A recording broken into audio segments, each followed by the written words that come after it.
Tere tulemast elektroonikakursusele, minu nimi on Heilo. Esimesena küsin ma kohe teilt sellel kursusel, millise seadme elektriskeemi on kujutatud pildil.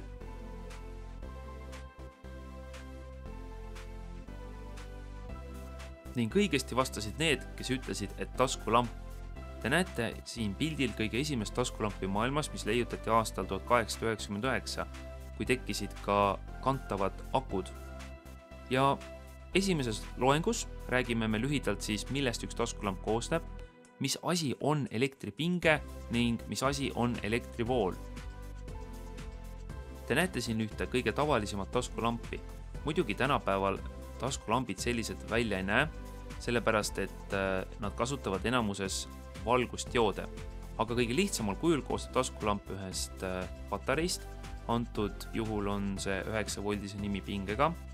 Patarei juurest läheb juba ühendus hõõglampi, hõõglambist lülitisse ja lülitist, mis on praegu lahti ühendatud, tagasi patareisse. Ja kui lülitit lülitada, siis ühendatakse patarei plussklemm hõõglambiga ning hõõglamp läheb põlema, tekib valgus.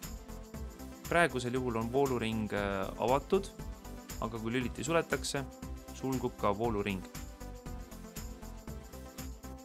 Räägime järgnevalt, mis on elektrivool. Kujutame ette ühte kõige lihtsamat veesüsteemi, kus on pump ning milles ringleb vesi ringi noolega näidatud suunas. Pump ajab vett ühest torust edasi ja see tuleb ringiga tagasi pumpa.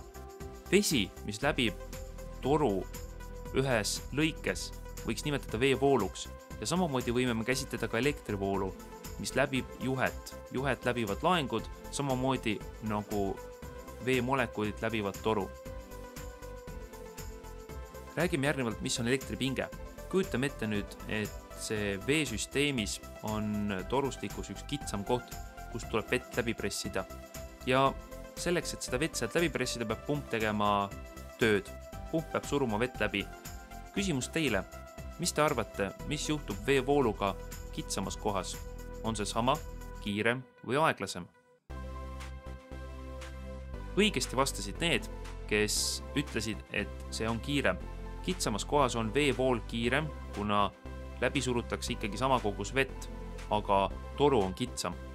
Elektripinge on võrreldav veesurve torustikuga.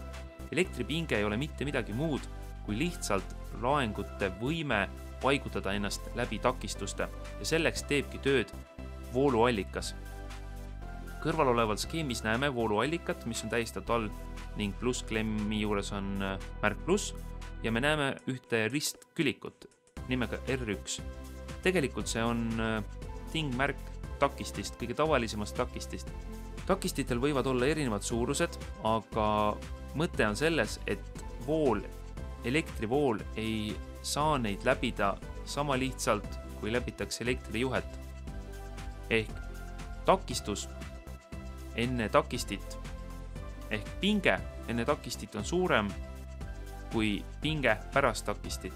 Samamoodi võib mõelda ka veevoolust ehk veesurve enne kitsaskohta on suurem kui veesurve pärast kitsaskohta.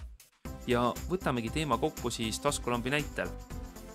Elektrivool läbib hõõglampi ja hõõglambi niiti ning soojendades seda hõõgniiti tekitab selles valguse.